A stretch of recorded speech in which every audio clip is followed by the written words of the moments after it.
안녕하세요. 주말입니다. 오늘은 룻기서 1장 말씀을 좀 같이 묵상해 보도록 하겠습니다. 룻기서 1장 1절부터 몇 절을 읽겠습니다. 사사들이 치리하던 때에 그 땅에 흉년이 드니라.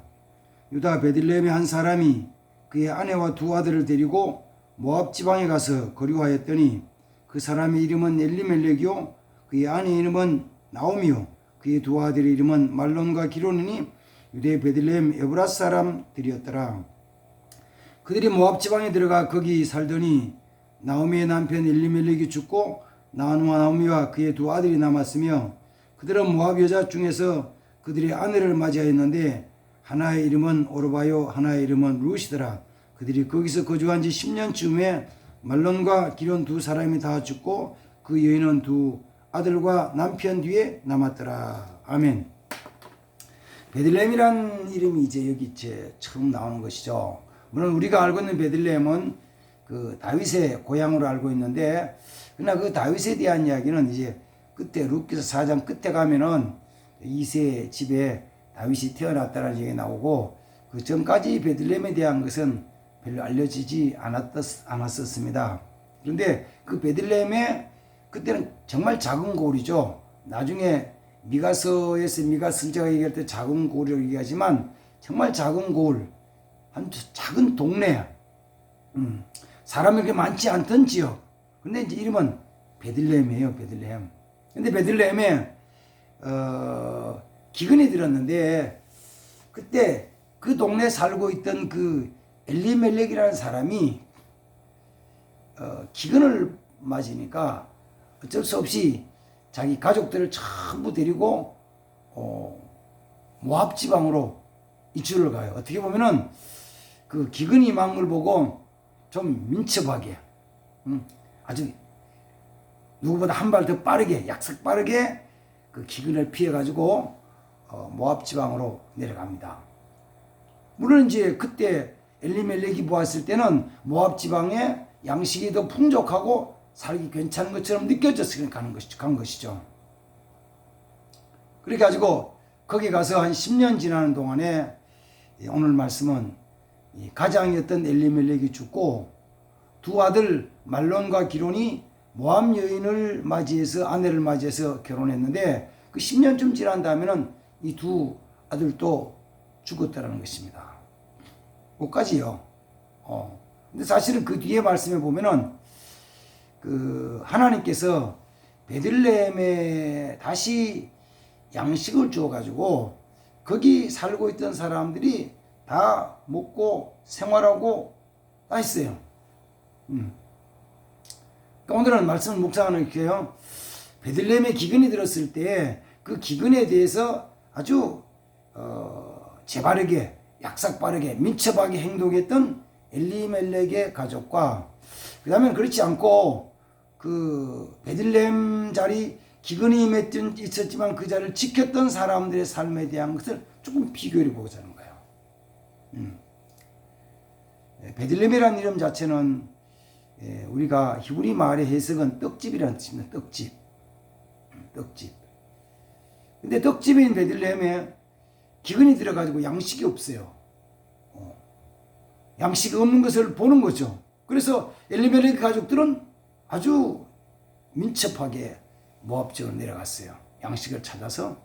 그러나 그 시간이 지난 10년쯤 지난 시간이 지난 다음에 보니까 엘리멜렉의 가정은 파탄이 났어요. 망했어요. 가장인 엘리멜렉이 죽고, 그리고 두 희망이었던 두 아들도 모압 지방에서 죽고 말았어요. 남은 것은 그 아내였던 나오미, 그리고 또 있다면은 두 아들이 모압 지방에서 장가 들어가 있던 모압 여인 두 사람 남은 거죠. 그때 하나님은 그 전에 그 베들레헴 지역에다 다시 하나님이 양식을 주셨어요. 순간적으로는 어려움을 겪어가지고 양식이 없었지만 하나님이 그 베들레헴에다가 다시 양식을 주셨어요. 그래서 떠나지 않고 베들레헴을 지켰던 사람들은 하나님 주신 양식으로 배불리 먹고 편안하고 잘 살고 있었어요. 약삭빠르게 떠났던 엘리멜렉의 가족만 파탄이 났고, 그리고 나오미만 홀로 됐어요. 원래 나오미라는 뜻도, 나오미라는 이름의 뜻은 기쁨, 희락이라는 뜻, 희락. 근데 기쁨이란 뜻을 가졌던 나오미는 기쁨이 없고 자기만 큰 고통과 괴로움과 아픔과 쓴 것만 있는 거죠. 근데 나오미가 다시 하나님께서 베들레헴에 양식을 주었다는 이야기를 듣고 자기 고향 베들레헴으로 돌아가기 위해서 모압에서 일어나 떠납니다. 그때 이제 룻이 자기 시어머니와 같이 베들레헴으로 돌아옵니다.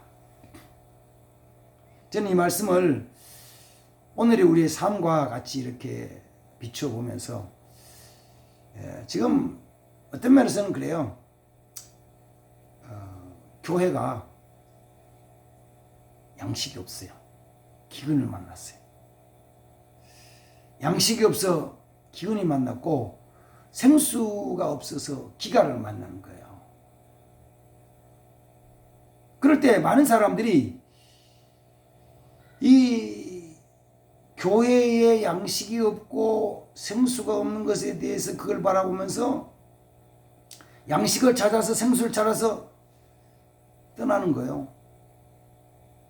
그러면 생각에는 저기 가면은 양식이 있을 것처럼 생각하는 거죠. 기대하는 거죠. 저기 가면 뭐가 있을 것처럼 느껴져요. 그러면 거기 가면 정말 양식이 있냐? 어쩌면은 육신의 양식은 있을지 몰라요.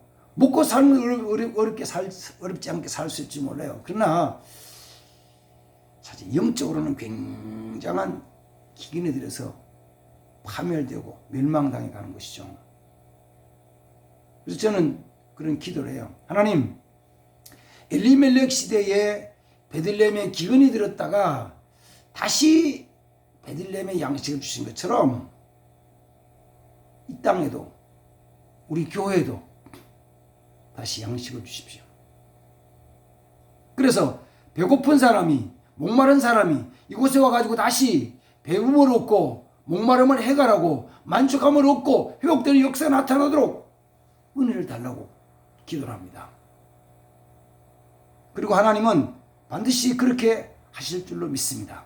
하나님은 반드시 베들레헴에 양식을 주셨듯이 하나님의 교회에 다시 양식을 주셔서 많은 사람들 먹고 마시게 하고 그리고 회복되게 하실 줄로 믿습니다.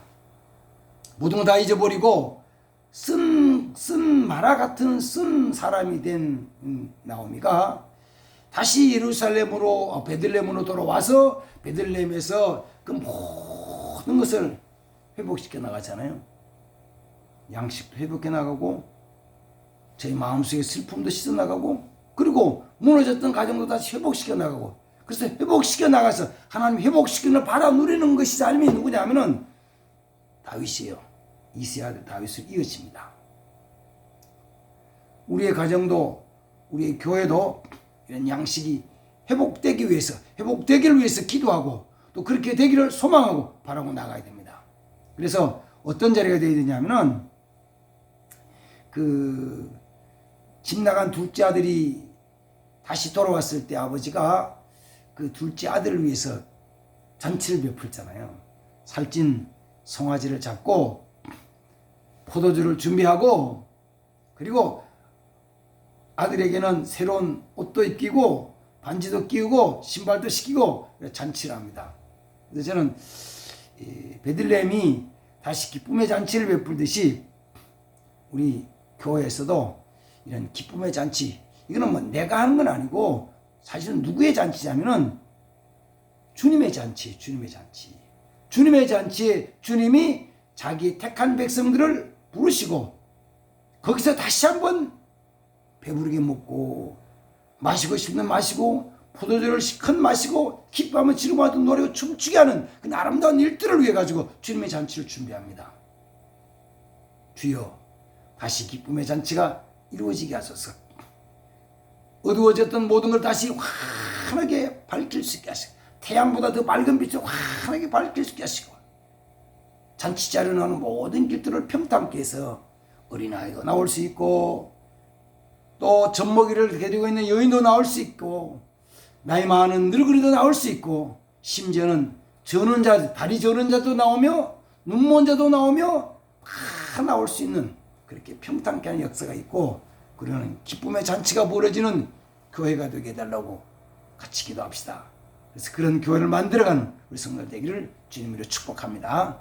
아멘. 그러고 하신 하나님 아버지, 기근에 들었던 베들레헴에 다시 양식을 주셔서 모든 사람이 배불리 먹고 힘을 얻고 회복했던 것처럼 우리 삶에도, 우리 영혼교회도 주님의 잔치를 베풀 수 있도록 주께서 양식을 주옵소서.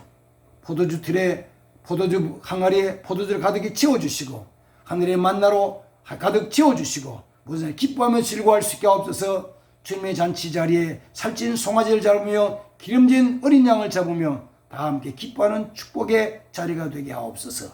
예수님의 이름으로 축복하며 기도합나이다. 아멘.